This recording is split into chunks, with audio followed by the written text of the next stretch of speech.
Welcome to the Tim Booker channel, where wisdom is worth spreading. We wish you an enjoyable listening experience. Today, we're talking about a book titled Changing the Conversation, with the subtitle, The 17 Principles of Conflict Resolution. This is a social tools book written by Dana Kasperson, an expert in conflict mediation. You might find it a bit unusual to have an expert specifically for mediating conflicts, but not only does this expertise exist, it is highly professional. The author, Dana Kasperson, holds a master's degree in interpersonal conflict from Stanford University, a well-known institution in the United States. Interestingly, she also has a distinguished career in the field of dance, achieving numerous awards, including the prestigious 865 International Association's Best Dancer Award, making her a master in the world of dance. You might wonder how resolving conflicts in dancing, seemingly unrelated fields, can be connected.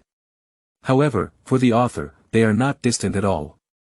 She extracted conflict resolution techniques from the performative methods of dance, which quickly made her a prominent figure in the conflict mediation field, sought after by many businesses and universities for consultation. In our daily lives, conflicts with others are inevitable. Whether it's a minor incident like scratching someone's car while parking or a heated argument during negotiations, conflicts with friends, colleagues, or family members are common occurrences. When conflicts arise, people often have a few typical reactions. 1. Avoidance, trying to steer clear of conflicts and not provoke any issues. 2. Accommodation, sacrificing one's own needs to satisfy the other party's demands. 3. Coercion, insisting on having one's way and overpowering the opposition. 4. Compromise, finding middle ground and reaching a mutually acceptable solution. You might think that the first three reactions are not ideal, as they can either harm the relationship or oneself. The fourth reaction, compromise, may seem like the best approach, but the author argues that all of these are ineffective social methods. They may seem to temporarily suppress conflicts or reveal emotions on both sides, but fundamentally, they intensify conflicts and hinder positive relationship development. So, what is the truly effective way to resolve conflicts? The author says it's collaboration. Through honest communication and understanding the differences between parties, a win-win solution can be found. While we often hear the term collaboration, putting it into practice is not easy. When two parties disagree on an issue, their natural response is often anger, leading to the previously mentioned reactions. Collaboration means one party must suppress their natural reaction and approach the situation rationally. If both parties can do this, it's ideal. However, if one party remains confrontational while the other seeks a calm discussion, it becomes challenging. Therefore, collaboration is not as easy as it sounds. The author provides methods on how to guide others to resolve conflicts and achieve effective communication, focusing on two key aspects, effective listening and efficient communication. Let's first take a look at effective listening. What is effective listening? Let's start with an example. We often encounter situations where headphone wires get tangled. What do you do in such a situation? Do you immediately start pulling one end of the headphones with force, or do you first shake and gently untangle the bundle of wires? We all have experience with this, and it's clear that giving the wires a little shake is the better approach. When the wires are tangled, it's difficult to determine where the real problem lies. However, once they are loosened, it becomes easier to identify and untangle them. Similarly, when we encounter conflicts, it's essential to shift our attention away from the conflict initially. Instead of rushing in to confront it, we should first identify the source of the conflict, the point where both parties are in disagreement. How do we find this point? This requires effective listening. Effective listening doesn't just mean listening attentively, it's about understanding the underlying meaning behind the other person's words. When someone is expressing emotions and defending their viewpoint, that's the prime moment for gathering information. First and foremost, you need to understand what the other person intends to do. For example, if someone says, "You're heartless, shameless, and powerless," and the response is, "You're not heartless, shameless, or powerless either," outsiders won't know why they are arguing in the first place. This exchange represents a vicious cycle of attack and counterattack, the lowest level of conflict resolution. To avoid such basic mistakes, effective listening means hearing the other person's underlying message. For instance, when parents call their child and say, "It's getting cold at home these days, take care of yourself," they may not say much else, but the child immediately understands that their parents care about them. Another example, a child who often resorts to physical aggression, yet remains jovial when criticized by the teacher, might actually be seeking attention through these unconventional behaviors. In a relationship, if a girl says to her boyfriend, "All you do is play games, you should just go be with your computer," it's apparent that she wants her boyfriend to pay more attention to her. You can see that by filtering out the few offensive words, you can discern what the girl really needs: more attention from her boyfriend. Effective listening also involves differentiating between needs, actions, and interests. We all have basic needs, and these needs evolve into various interests. We then choose different action plans to satisfy these needs and interests. For example, if someone says, "I need a gun because this place is too unsafe," their action is to buy a gun, their interest is personal safety, and their need is security. Another example, when your partner suggests taking turns cooking every day, their action is to alternate cooking, their interest is having more free time, and their need is a desire for more leisure time. You might wonder why it's important to make these distinctions. The significance lies in how it can elevate a conflict from being impossible to resolvable.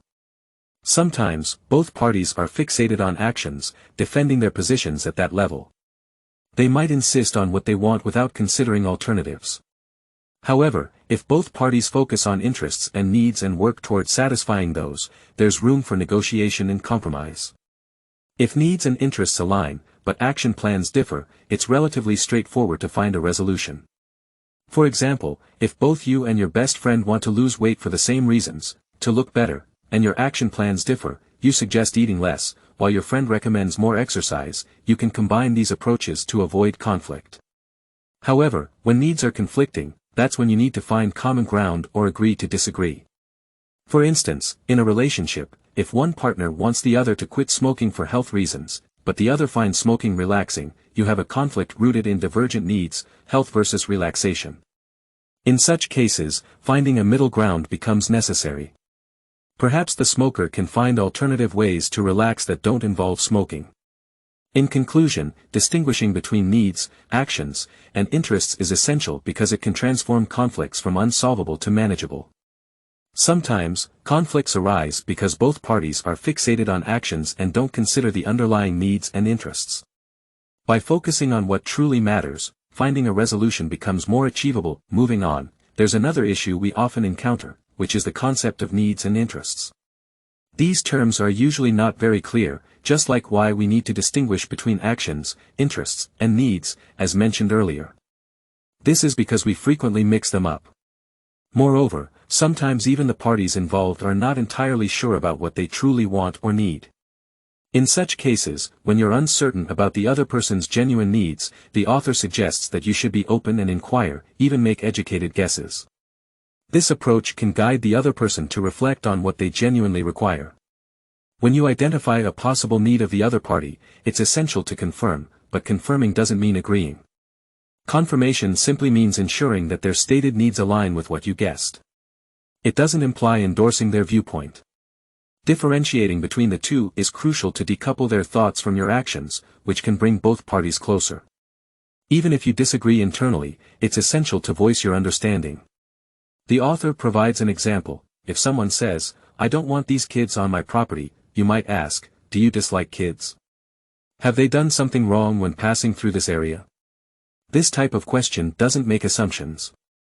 However, a confirmed response would be something like, "All right, so you don't want kids to pass through because they have caused some trouble, or is it just that you prefer not having them on your property?" These two kinds of responses are not the same. The latter demonstrates that you understand their standpoint and are not in opposition to them. However, understanding their stance doesn't necessarily mean agreement. It's at this point that you can find a way to address their needs or interests more accurately, making the subsequent communication more precise. Alright, once you've confirmed their viewpoint, the next step is to acknowledge their emotions, which requires empathy. When responding to the other person, empathy means accepting their emotions. How can you do this? The author suggests a few methods, such as staying still, maintaining eye contact, smiling, or guiding them.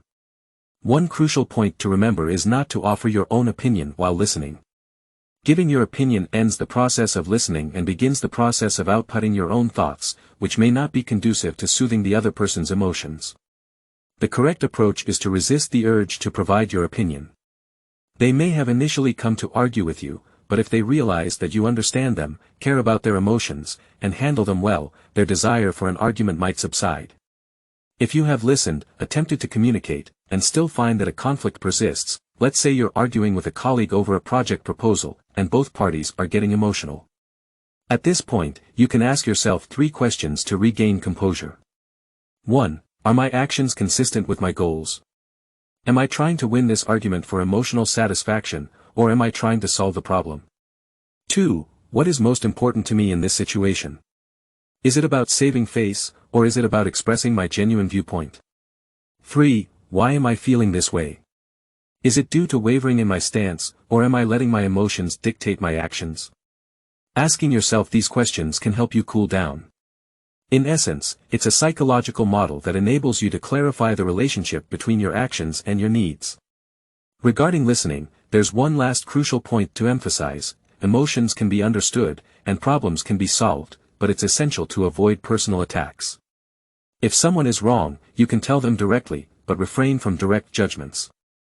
For instance, if a colleague has a severe procrastination issue, you can say, "Your progress is affecting everyone," but you shouldn't say, "You lack competence, teamwork, and responsibility." Instead of accusing and labeling, you should express how their actions make you feel and how it affects progress, which opens up the possibility for them to correct their behavior. Accusations and labeling can escalate conflicts and lead to retaliation. Alright, the above points explain how to truly understand the other party's intentions within a conflict and obtain information that can genuinely resolve the issue. Achieving effective listening through these methods can be considered a job well done. Now, let's explore how to resolve conflicts through effective communication. Efficient communication is crucial, and communication begins the moment we start speaking. Communication encompasses various scenarios, from parents entertaining their children to lovers arguing, or colleagues expressing their viewpoints and discussing. Some communication is efficient and results in people feeling satisfied with progress, while other communication is less effective, where it seems like nothing has changed. In some cases, communication is ineffective or even has negative consequences, such as escalating into a heated argument, personal attacks, and strained relationships. The author emphasizes that to sustain communication, curiosity is essential. When someone opposes your viewpoint, there must be a reason behind it. Understanding this reason is crucial. Many times, when faced with a difficult conversation, we might think, "I can't reason with them anyway." It's better not to speak and avoid wasting time. Often, arguments end with phrases like, "All right, fine, I have nothing more to say. Just be quiet." Although this may appear to end the argument, it ignores the root cause of the conflict and can lead to negative emotions and a negative judgment of the other person. The author suggests an exercise in which you recall a conflict that genuinely angered you and then ask yourself 5 questions. 1. Why did this person believe they were right? 2. Why did they do what they did? 3. What do they need? 4. Do I share any responsibility in this? 5. How can I facilitate effective dialogue between us? These questions can help you find a way forward and you feel the other person is unreasonable and you don't want to engage in conversation. Furthermore, if a conversation reaches an impasse, it's essential to de-escalate before emotions worsen. This is like putting out a fire before it spreads. The author provides an example of a mother and her child who argued over getting up for school in the morning. The mother would call her child several times before she would slowly get out of bed. The child, upon waking up, would be in a bad mood, thinking that her mother was always nagging. Consequently, she took her time to get ready and would often forget things, causing her mother great frustration. The mother's method was aggressive and unproductive. To resolve this situation, she first needed to stop using this approach because it clearly wasn't working. Next, she needed to distinguish whether the issue was related to needs, interests, or action plans. In this case, the child's needs and interests were centered around getting more sleep, while the mother's need was for her child to wake up earlier. Could they find a compromise? Perhaps the mother and child could agree that the child could sleep a little longer in exchange for preparing her breakfast and being more responsible for getting ready for school. Additionally, people often make the mistake of discussing who is right or wrong in the current situation when conflicts arise. They first assess whether the situation is related to them or their responsibility. However, this is an inefficient approach. When conflicts occur, the primary concern should be how to resolve them, followed by the allocation of responsibility. The author provides a strategy to avoid falling into communication traps during conflicts. It involves using I statements more frequently than you statements when communicating with others. For instance, when someone says something impolite and angers you, the typical response might be to accuse them directly, saying, "You are so rude." This direct accusation places blame on the other person. Alternatively, you could express it as, "I feel upset when you speak to me this way." This approach shifts the focus to your emotions and encourages the other person to reflect on their behavior. Although this method may seem unusual, it's because we're accustomed to using accusatory language in our everyday communication. Transitioning to this approach can make conversations smoother. Another example is when you've given someone instructions, and instead of asking, "Did you understand what I just said?" which may sound somewhat forceful, you could say, "Did I explain it clearly?" This phrasing comes from your perspective rather than directly assigning responsibility to the other person, ensuring more effective communication. Lastly, it's crucial to confirm agreements reached after resolving a conflict. This verification process is commonly employed, such as when ordering food at a restaurant. The server often repeats the order to ensure accuracy, and you nod in agreement. This simple confirmation helps avoid potential issues in the future. Similarly, when purchasing tickets online, there are repeated reminders to review your order before payment to confirm that you both agree and are informed. In summary, this book serves as a tool for resolving conflicts. It emphasizes effective listening, identifying the root causes of conflicts through emotions, empathizing with the other party, distinguishing between actions, needs, and interests, and finding the essential issues for successful communication. Throughout communication, maintaining curiosity and contemplating the reasons behind conflicts is crucial. Regardless of the intensity of the conflict, attempting to continue the conversation is important. After resolving a conflict, it's essential to confirm agreements and differentiate responsibilities. While conflict resolution doesn't guarantee a trouble-free future, the more we engage in conversations that involve listening and exploring during conflicts, the less likely future conflicts become. That concludes the book. Congratulations on completing another book. Thank you for your support and attention. Please subscribe to the Tim Booker Channel audiobook channel, like, and share it with your friends and family. Wisdom is worth spreading as we embark on a brighter future. Thank you, and goodbye.